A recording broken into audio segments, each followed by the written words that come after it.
हूँ, मेरे को अगर कॉलेज में कोई लड़की भी पसंद आती थी ना, मेरा आइडिया ये है कि यार जाके है ना उससे पूछ लो, कल को मलाल नहीं होना चाहिए कि को ना बड़ी परेशानियां होती है जेनजी के काम करने के स्टाइल से, उनके कोवर्किंग से। GenZs are better in thinking style. मेरे को ऐसा लगता है कि जेनजीज से काम करवाना थोड़ा मुश्किल होता है। सर आपको लगता है मेरी भी जॉब खा जाएगा एआई? आप ये लगा लीजिए, जॉब तो एआई ने खानी ही खानी।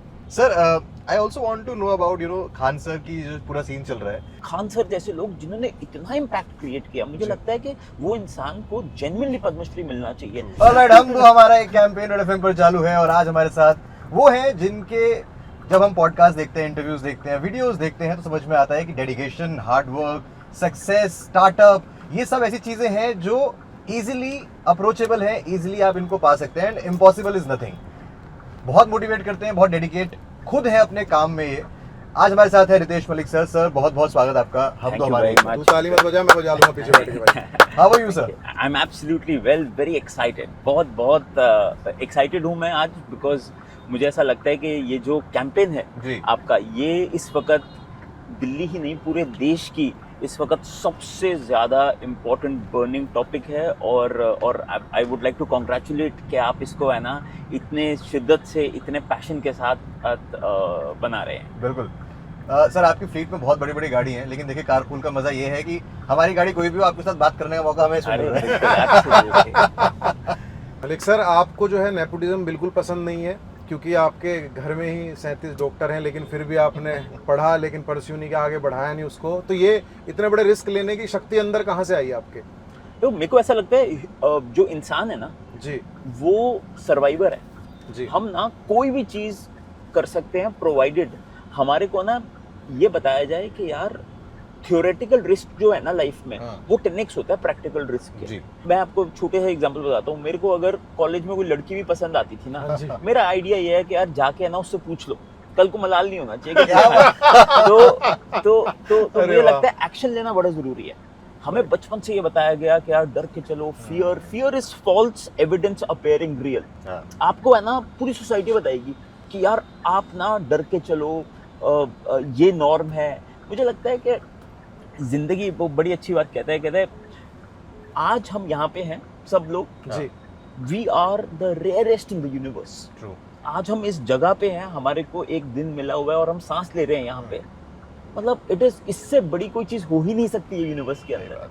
सर आपने कहा ना कि अगर आपको कोई पसंद भी हो तो आप जाके पूछ लें, वो बेटर। तो एक शेर मुझे याद आया, उसमें यह था कि तेरी आंखें बता रही हैं कि तुझे मुझसे मोहब्बत है, तेरी आंखें बता रही हैं कि तुझे मुझसे मोहब्बत है, लेकिन अगर दिल की तसल्ली करे, इकरार हो जाए तो क्या बात है। क्या बात है। बहुत सर स्टार्टअप्स जो है उसमें आप बहुत इन्वेस्ट करते हैं, तो मैं फिलहाल आपसे जानना चाहूंगा कि अगर मैं इंडियन स्टार्टअप कल्चर की बात करूं, लोग अब अपनी जॉब छोड़ के स्टार्टअप्स में जाना चाह रहे हैं, स्टार्टअप स्टार्ट करना चाह रहे हैं। So how do you see Indian startup culture now? तो मुझे लगता है वेरी ऑप्टिमिस्टिक। मैं सबको ये कहता हूँ कि नौकरियां खतरे में हैं। अगर आप एक चीज कर सकते हैं वो ये है, चाहे आप स्टार्टअप फाउंडर बने या ना बने, स्टार्टअप फाउंडर की सोच रखिए। इवन एम्प्लॉयमेंट में आपको है ना स्टार्टअप की सोच रखनी पड़ेगी। आप एग्जांपल जैसे आज आप किसी ऑर्गेनाइजेशन में काम कर रहे हैं, लेकिन आपने एक नया तरीका लेके आए कि यार हम लोग एक इम्पैक्ट क्रिएट करें इस तरीके से, तो मुझे लगता है कि ये भी एक एंटरप्रेन्योरियल माइंडसेट है। तो मैं ये नहीं कहता कि सिर्फ स्टार्टअप फाउंडर वो हैं जिन्होंने अपनी नौकरी छोड़ी। बहुत लोग ऐसे हैं आपके जैसे जो शायद नौकरियां कर रहे होंगे, लेकिन सोच स्टार्टअप फाउंडर वाली है, वो होना बहुत ज्यादा जरूरी है। आजकल का सबसे बड़ा सवाल है सर कि जितने सीईओज हैं, फाउंडर्स हैं, आप सबको जानते होंगे, उनको ना बड़ी परेशानियां होती है जेनजी के काम करने के स्टाइल से, उनके कोवर्किंग से। तो क्या लगता है कि उनमें क्या ऐसी चीज डाल दें कि वो हमारे जैसे सब लोगों जैसा इतने ही ऐसे तरीके से काम करने लगे? क्या आपको लगता है कि टास्क है उनसे काम कराना? मेरे को ऐसा लगता है कि जेनजी से काम करवाना थोड़ा मुश्किल होता है, लेकिन अगर आप एक प्रॉपर स्ट्रक्चर बनाएं, अगर आप उनको मोटिवेट करें, पैम्पर करें, तो वो बहुत आसान हो सकता है, लेकिन it is definitely a task. If I ask you to compare, क्या मिलेनियल्स और जेनजीज को कंपेयर करो मेरे लिए कि who is better at work, so आप कैसे कंपेयर करोगे? Gen Zs are better in thinking style, independent thinking, freedom, and millennials are better at hard work. मैं ये कहूँगा दोनों का मिश्रण होना चाहिए एंड तब मैजिक होता है। इसलिए हमारी ऑर्गेनाइजेशन के अंदर कुछ जेनजीज हैं जो है ना प्लानिंग और स्ट्रैटेजी बहुत अच्छी बनाते हैं, एंड कुछ मिलेनियल्स हैं जो उनको एग्जीक्यूट बहुत ही अच्छे से करते हैं। Sir do you think Indian education system जो है थोड़ा फ्लॉड है? मतलब उसमें फ्लॉज हैं अभी भी, जैसे if we talk about paper leaks, NEET का एग्जाम लीक हुआ, उस पर इतनी कंट्रोवर्सी चल रही है. So what do you have to say about Indian education system? हमारा एजुकेशन सिस्टम इंडस्ट्री से 20 साल पुराना चल रहा है. राइट. अब आज का जो बच्चा है वो 20 साल के बाद जाएगा इंडस्ट्री में, हाँ. तो वो 40 साल पीछे हो जाता है. ट्रू. अब आप ये सोचिए, हम आज भी बच्चों को ये बता रहे हैं कि अकबर कब पैदा हुए थे. सही बात है. आप ये सोचिए, एआई की दुनिया में यस. क्या आप बच्चों को ये बताएंगे कि 796 इंटू 6796 कितना होगा? उसको जरूरत नहीं है जरूरत जानने नहीं की, क्योंकि कैलकुलेटर है. सही You बात know है. about the prompts कि मैं कैसे प्रॉम्प्ट से कुछ और कर सकता हूँ, Absolutely. कैसे मैं रोबोटिक्स में जा सकता हूँ. सिर्फ 2 चीजें आपके काम आएंगी, जिसको मैं बोलता हूँ सीपी, हाँ. Curiosity and purpose. राइट. अगर हम बच्चों में ये सोच डाल दें कि क्या क्वेश्चन पूछने हैं, हर चीज के बारे में क्यूरियोसिटी, कि यार ये बैटरी 68% से 66% आई तो हाँ. ये चार्ज होने में कितना टाइम लगा सकती है. No Right. Question is a bad question. हमारे एजुकेशन सिस्टम की सबसे बड़ी खामी ये है, every question is a bad question. हम जैसे टीचर से कोई क्वेश्चन पूछते हैं ना, वो कहते हैं नहीं ये बच्चा है ना बहुत ज्यादा क्वेश्चन पूछता है. आपका काम होना चाहिए बच्चों में इतना तीव्रता भर देना थिंकिंग की कि वो क्वेश्चन पूछ सके. आज की जो दुनिया है ना वो इतनी जल्दी बदल रही है, हमें बच्चों को है ना ये जो आज हम पढ़ा रहे हैं ये कुछ पढ़ाने की जरूरत नहीं है. Right. मेरा तो पहले मानना है जो हम 14 साल का K-12 है हमारा, जो हम नर्सरी से चालू करते हैं और 12th तक जाते हैं, पहले तो जी. उसको 8 साल में कन्वर्ट करना चाहिए Okay. और 6 साल बच्चों को काम करवाना चाहिए, उनको एक्सपोजर देना चाहिए, उनको मैन्युफैक्चरिंग दिखानी चाहिए, उनको जानना चाहिए कि यार कौन सी चीज़ ऐसी है जो उनको चमकती है. बिल्कुल. सर वेस्ट से याद आया मुझे, ये अभी जितने भी लोग ये 30 से 35 की एज वाले हैं, जितने भी जॉब कर रहे हैं, इनको हर बंदे से पूछ लो ये परेशान है, और ये इतने परेशान है कि सब अपना काम करना चाहते हैं, सब अपना स्टार्टअप करना चाहते हैं. तो क्या इनको नौकरी छोड़ के स्टार्टअप करना चाहिए अगर ये परेशान है, अपना बिजनेस करना चाहिए, या नौकरी करते रहें? देखिए पहले पता होना चाहिए परेशानी की वजह क्या है. बहुत लोग परेशान इसलिए हैं. आज सबसे बड़ी परेशानी की वजह है सोशल मीडिया. Okay. लोग परेशान कब होंगे? जब उनको लगेगा, जब वो कंपैरिजन करने लग जाएंगे. हाँ. मैं ये सोचने लग जाऊं कि नहीं यार उसके पास ये है और मेरे पास ये नहीं है. तो Right. सबसे पहले तो परेशानी अगर किसी को है ना, तो वो सिर्फ ये नहीं है कि सिर्फ मेरे काम से परेशानी होगी. हो सकता है मेरे को परेशानी हो अपने रिलेशनशिप से. तो पहले आपको पता होना चाहिए आपका एग्जैक्ट परेशानी का कारण क्या है. Okay. दूसरा पता होना चाहिए आपका मैं एक कॉन्सेप्ट बोलता हूँ रोसू, हाँ. Reason of starting up. Okay. हर इंसान को स्टार्टअप करने की जरूरत नहीं है. हम्म. क्या आप स्टार्टअप करना चाहते हो? आपको ज्यादा पैसा कमाना है, इम्पैक्ट करना है? आपका रीजन क्या है? क्या आपको कोई ऐसी इंडस्ट्री है जो आपको मजा आ जाता है कि यार ये काम में मजा आ रहा है, तब आप करो. इसलिए मत करो कि यार बाकी सब कर रहे हैं. वो देखा देखी ना, आप हमेशा याद रखोगे कि स्टार्टअप ना जब भी कोई इस वजह से करता है, जिसको मैं शैलो रीजंस बोलता हूँ, वो फेल हो जाता है. तो आपको तभी करना चाहिए जब आपके दिमाग में कोई ऐसा आइडिया हो जो आपको रात में ना सोने ना दे रहा हो. ये नहीं कि किसी ने आर्टिकल पढ़ा और कहा कि देखो इसने रातों रात करोड़पति बन गया. वो रातों रात करोड़पति की कहानी ना कम से कम 15 साल की होती है जी. तो वो मतलब उससे आप बिल्कुल प्रभावित मत होइएगा. जी सर, आपने ये बात करी कि रात में वो सपना आपको सोने नहीं देता. सो यहीं से मैं वर्क लाइफ बैलेंस की बात भी लेके आना चाहूँगा. यू नो, जो लोग काम करते हैं ऑफिस में, हमेशा एक वर्ड जो है वो काफ़ी ज़्यादा सोशल मीडिया पर ही बहुत ज़्यादा सुनने में आता है कि वर्क लाइफ बैलेंस जो है वो ख़राब हो रखा है. कहीं पे बोला जाता है कि 70 घंटे आप काम करो, और फिर बात आती है कि यू नो ऑफिस कॉल्स तो हैं, आपको किसी भी टाइम पे लेनी पड़ेंगी, that's your job. So I want to know what is exact you know correct work life balance according to you. जो परफेक्ट वर्क लाइफ बैलेंस हो सकता है वो क्या है?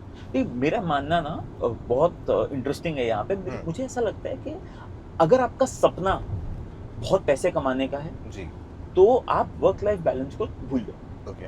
और अगर आपका सपना है कि यार मेरे लिए लाइफ में पैसा सेकेंडरी है और मेरा पर्सनल टाइम बहुत ज्यादा इंपॉर्टेंट है, तो आप वर्क लाइफ बैलेंस, क्योंकि आपको है ना ट्रेड ऑफ करना पड़ेगा. हाँ, आप ये नहीं कर सकते. आज जो हमारे जेंजी है उसकी प्रॉब्लम क्या है? वो एंटाइटल्ड है कि हमारे को 1 करोड़ साल का पैकेज भी चाहिए, और मेरे को काम भी कम करना है, और मेरे को अपने राइट्स भी चाहिए, और फ्राइडे शाम के बाद मंडे दोपहर तक मैं फोन नहीं उठाऊंगा. अगर आपका वो दिमाग है ना, तो फिर वो गलत है. लेकिन अगर आप, ये आपका हक है, अगर आपकी तनख्वाह 1 लाख रुपए महीने के आसपास है जी, और आपको बहुत ज्यादा आपको लगता है कि मैं अपना काम कर रहा हूँ, बेसिक आउटकम दे रहा हूँ और मुझे इसमें शांति मिलती है, हाँ। तो वर्क लाइफ बैलेंस आपका अधिकार है, आप वो जरूर लीजिए।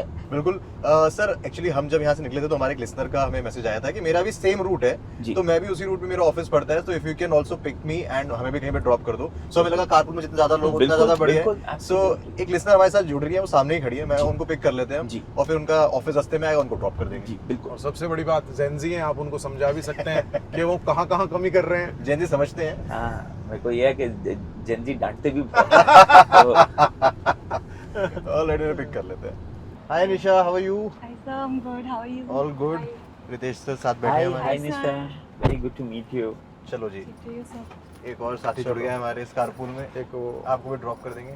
कुछ लाए हो मन में सवाल सर से पूछने के लिए? Uh, एक ही क्वेश्चन है सर जो हम सारे जनजीज का है कि ऐसे बहुत ऐसे इंस्टाग्राम पे भी बोल रहे हैं ना कि एआई तो जॉब खा जाएगा। सर आपको लगता है मेरी भी जॉब खा जाएगा AI?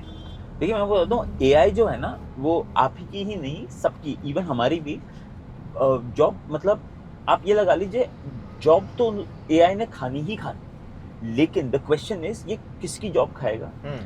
People who refuse to AI. Okay. तो मैं आपको बताता हूँ के शेप्ड इकोनॉमी बन जाएगी। 20% लोग जो एआई के साथ काम करेंगे will own 80% of the assets in the world. तो एआई सीखना आज is no longer an option if you want to survive. हमारी ऑर्गेनाइजेशन के अंदर हमें अभी बहुत पैरानोया हुआ है क्योंकि हम लोग देख रहे हैं एआई का इम्पैक्ट, तो हम लोग है ना सीख रहे हैं कॉन्टिन्यूसली, सारे अपने लीडर्स को सिखा रहे हैं। एंड जिस ऑर्गेनाइजेशन में अभी डर नहीं है, और जिसको मैं उस दिन किसी ऑथर से बात कर रहा था तो उन्होंने कहा कि हम ना एआई को बैन कर रहे हैं। मैंने कहा आप तो एआई को बैन कर दोगे, लेकिन ह्यूमंस ना, आप ये सोचिए इलेक्ट्रिसिटी का इन्वेंशन हुआ है और आप सोचिए आप किसी घर में जाएं और वहां पे इलेक्ट्रिसिटी ना हो तो आप बंदे को चाटा मारोगे कि यार तुम्हें पागल हो गए हो, तुम ऐसे लालटेनों में बैठे हुए हो, आज इलेक्ट्रिसिटी आ गई है। तो ऐसे ही आज एआई के साथ होगा, जिसने एआई को अडॉप्ट नहीं किया उसका बहुत बुरा हाल होने वाला है। सर मैं तो ऐसे पानी भी एआई से पूछ के पीती हूँ, तो मतलब मेरी तो बच जाएगी ना? हाँ फिर पक्का बच जाएगी। लेकिन रितेश सर, यू नो हमेशा एक डिबेट रहता है ऑफिस में कि आपको अगर मिलियनर बनना है ना तो आप जॉब से तो नहीं बन सकते, you have to switch to your own business, तभी आप मिलियनर बन सकते हो, तभी आप you can buy expensive car. मतलब 1% अगर छोड़ दें जॉब वालों को, बाकी 99% वालों के लिए है। सो डू यू थिंक कि only business can make you fulfil your bigger dreams? Not necessarily. पहले तो है ना सवाल ये है कि मिलियनर बनने के लिए ना जॉब या एंटरप्रेन्योरशिप से ज्यादा ना, मैं इतने हमें एंटरप्रेन्योरशिप में ना क्रीम दिखती है जी, वो 100 लोग दिखते हैं कि यार इन लोगों ने बहुत अच्छा काम कर लिया। हमें वो 10 लाख लोग नहीं दिखते हैं जो एक जॉब वाले से बहुत कम कमाते हैं और जो वो फालतू का ज्ञान पे लेंगे कि यार स्टार्टअप करो, नौकरी छोड़ दो, लेकिन उन्होंने जीवन में कुछ नहीं उखाड़ा होता। तो मेरा लाइफ का फंडामेंटल ये है, अगर आपको मिलियनेयर बनना है ना, सबसे पहले अच्छा काम करो, पैसा आ जाएगा। मतलब मिलियनेयर बनना बहुत आसान है आज की दुनिया में, काम अच्छा करना बहुत मुश्किल है। मलिक सर, आपकी मैंने बहुत सारी वीडियोस देखी जिसमें आप बात करते हैं मैनिफेस्टेशन की, तो कितना ये काम करती है और कितना करना चाहिए? क्या इसका प्रोसीजर है? क्या दिन में 1 बार, 4 बार किसी डायरी में लिखना है? कितना प्रोसीजर क्या है? और यूनिवर्स सुनता है क्या सही में सर? तो मेरा तो मानना ये है, एनर्जी जो है ना, एनर्जी का बड़ा अच्छा लॉ है, एनर्जी ट्रांसफर हो जाती है। अगर आप में अच्छी एनर्जी है ना, वो टच करो, थोड़ा सा अरे टच करो। मैं आपको बता रहा हूँ, और मेरा अपना लाइफ का प्रिंसिपल है यूनिवर्स को लेके, हाँ जी, हर चीज 2 बार होगी, 1 बार नहीं हो सकती, हमेशा 2 बार होगी। सबसे पहले ना आपके दिमाग में होगी, आप ये नहीं सोच सकते, ये मैं आपको गारंटी दे सकता हूँ, जिस आदमी ने 1000 करोड़ कमाए हैं ना, उसने कभी ना कभी ये सोचा होगा कि मुझे 10,000 कमाने हैं। ये नहीं आप हो सकता कि आपने है ना एक्सीडेंटली, आप सिर्फ लॉटरी से जीत, लॉटरी के लिए भी आपको टिकट खरीदनी पड़ती है। आप ये सोचो कि आप, मेरे को बड़ी अच्छी बात उस दिन लगी, मेरी बेटी ना, हम लोग किसी स्विट्जरलैंड के गांव में बैठे हुए थे, मेरी बेटी है ना 3 बार पूछ चुकी, कहती पापा फ्राइज नहीं आया अभी तक। तो मैंने कहा फ्राइज? 3 बार पूछा उसने, कहती पापा फ्रेंच फ्राइज नहीं आए, फ्रेंच फ्राइज नहीं आए। तब याद आया हमने तो ऑर्डर ही नहीं किया था। अब बिना ऑर्डर किए हुए ये सोचो कि यार हमारे को सक्सेस आएगी, कैसे आएगी? जब आपको फ्राइज भी लाने के लिए आपको किसी से ऑर्डर करना पड़ता है तो आपको मांगना तो पड़ेगा ना, सोचना तो पड़ेगा उसका। और सोचने के बाद 10 लाख लोग सोचेंगे, तब जाके तो 100 लोगों को मिलता है। तो अगर आप सोचोगे नहीं तो आप पहले तो उस कैटेगरी से ही बाहर हो। मैं किसी को नहीं जानता, मैं किसी को नहीं जानता जिसने है ना सोचा ना हो और उसको है ना भगवान ने ऐसे ही, वो सिर्फ, मैं सिर्फ 5 या 6 लोग वो वैसे ही हैं जिनके जो किसी के अमीर घर के अंदर पैदा हो जाए, वही एक एक्सीडेंट हो सकता है, नहीं तो success can not be an accident. Manifestation का लेकिन एक रूल है, आपको उसके बाद खूब मेहनत करनी पड़ेगी। लोग क्या करते हैं, लोग ये कहते हैं यार अच्छा हमने रितेश को सुन लिया, अब हम सोचते हैं कि अब हमें 100 करोड़ चाहिए और फिर मांगते रहते हैं। अगर आपको 100 करोड़ चाहिए, आप ये नहीं कर सकते कि मैंने फ्रेंच फ्राइज अपनी घर पे ऑर्डर कर दी और वो वाला होटल में वहां पे मेरे को दे जाएगा। वो तभी होएगा जब आप ऐप खोलोगे। अब एक प्रोसेस है, यू कैन नॉट थिंक के यार ये होगा, और प्रोसेस को फॉलो करना, हार्ड वर्क करना, वो आपके हाथ में है। अगर आप वो नहीं करोगे then manifestation is of no use. Sir Avinash Raghav sir जो है उन्होंने, आप जानते हैं उन्होंने आपके बारे में बोला है कि आप किसी भी टॉपिक के बारे में बात कर सकते हो। So we have few topics, मैं चाहता हूँ इनके बारे में अगर आप कुछ कहना चाहो, बताना चाहो। These are random topics, okay. Vaibhav Suryavanshi, do you know about that young guy? Of course, matlab I think he is an inspiration. What he's doing with at such a young age is phenomenal. Indian politics? I stay away from politics. I'm very scared of Indian politics. Okay, FIFA World Cup sir. Football एक मुझे लगता है football is India के अंदर, I wish FIFA और ज़्यादा strong होता। I wish football would have been, North East में काफ़ी ज़्यादा है, बट मुझे लगता है हम लोग क्रिकेट को तो फोकस करते ही हैं, बट हमें इंडिया में फीफा और फुटबॉल पे भी फोकस करना चाहिए। Okay. Bollywood cinema? Huge fan, massive धुरंधर फैन। फेवरेट कौन है सर आपका, एक्टर एक्ट्रेस? अरे फेवरेट एक्ट्रेस है माधुरी दीक्षित और फेवरेट एक्टर हैं शाहरुख खान। अरे sir, I also want to know about Khan sir की जो पूरा सीन चल रहा है कि खान सर को उनके ऊपर एलिगेशंस है, अरेस्ट कर लिया गया, people are in support and everything. So what do you have to say about that particular thing, case? मेरा मानना ये है कि I genuinely respect both Anjana Om Kashyap and Khan sir. मेरा बस ये मानना है कि कोई भी एलिगेशन नाम लेके मेरे हिसाब से नहीं करना चाहिए। इंडिया जैसी कंट्री में जहाँ पे है ना डिफेमेशन और ये सब, तो खान सर जैसे लोग जो इतने अच्छा काम कर रहे हैं उनके ऊपर, मतलब आज भी आप ये देखिए, वेदर वी लाइक इट और नॉट, लॉ का एक प्रोसेस है और इंडिया के अंदर डेफेमेशन क्रिमिनल सिविल दोनों होते हैं। तो कोई भी बात बोलें, कोशिश ये करें पब्लिक, क्योंकि जब आपके पास फॉलोअर्स आ जाते हैं ना, आपके ऊपर ज़्यादा जिम्मेदारी है कि आपके ऊपर केस ना बने, और वो तब है जब आप बहुत ज़्यादा पब्लिक नेम शेमिंग ना करें। और कोई ऐसी बात महिला, ये मेरा अपना पर्सनल मानना है, कोई भी महिला पत्रकार हो, आपका विचार अलग हो सकता है, लेकिन वर्ड्स बोलना चाटुकार वो थोड़ा मुझे लगता है शायद क्रास हो सकता है। और खान सर जैसे लोग जिन्होंने इतना इम्पैक्ट क्रिएट किया, मुझे लगता है कि वो इंसान को जेन्युइनली पद्मश्री मिलना चाहिए। उन्होंने हेल्थ केयर में जो हॉस्पिटल खोला है, उन्होंने जो बच्चों की जिंदगी चेंज की है, वो तो मैसिव इंस्पिरेशन है। तो मुझे लगता है कि he should be more careful of his choice of words.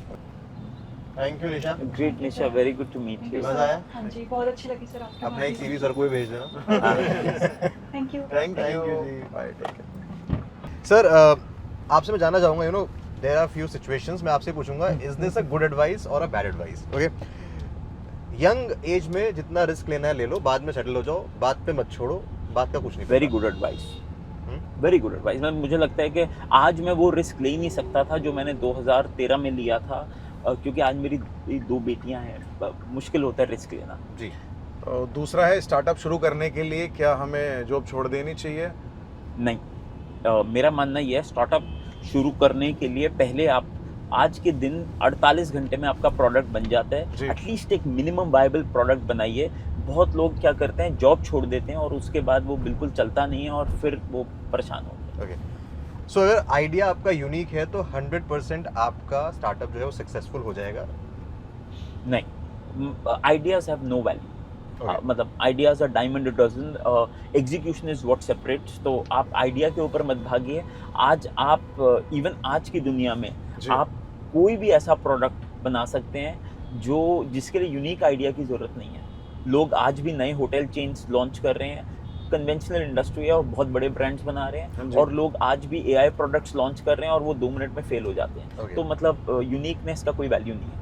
तो ये जो लोग बोलते हैं कि नींद कम करो, सोना कम करो तो कामयाबी मिलेगी, ये कितना सही है? बिल्कुल उल्टा गलत है ये। कम सोने, देखिए आपको है ना, आपको बहुत ज़्यादा मेहनत करने की ज़रूरत नहीं है, आपको ज़्यादा क्या करने की ज़रूरत है, आपको खूब फोकस करके आपको काम करने की ये ज़रूरत है कि आप ना चाहे 8 घंटे काम करें, पर जब वो 8 घंटे काम करें ना, वो शिद्दत से काम करें। इंटेंसिटी और फोकस ज़्यादा मैटर करता है रादर देन कि आप 14 घंटे काम कर रहे हैं, कम नींद में वैसे ही काम कम हो पाता है। बिल्कुल सर, हम दो हमारा एक ये जो कैंपेन जिसकी वजह से आप हमारे साथ इस कारपूल राइड में रहे, so what do you want to say about this campaign and overall क्या लोगों को आप समझाना चाहेंगे, बताना चाहेंगे अबाउट कारपूलिंग? देखिए, मेरे को ऐसा लगता है कि इंडिविजुअली ना हम लोग बहुत ज़्यादा काम नहीं कर सकते, ऐसा लोगों को लगता है। बट मेरा ये मानना है कि आपके जैसे प्लेटफॉर्म से आज अगर हम लोग सोचिए 5 लाख लोग ये वाला कैंपेन फॉलो करने लग जाएं जी, तो दिल्ली की ट्रैफिक सिचुएशन, दिल्ली की पोल्यूशन की सिचुएशन कितनी बेहतर हो सकती है। ये जो आपका कैंपेन है ना, ये फिनोमिनल कैंपेन है।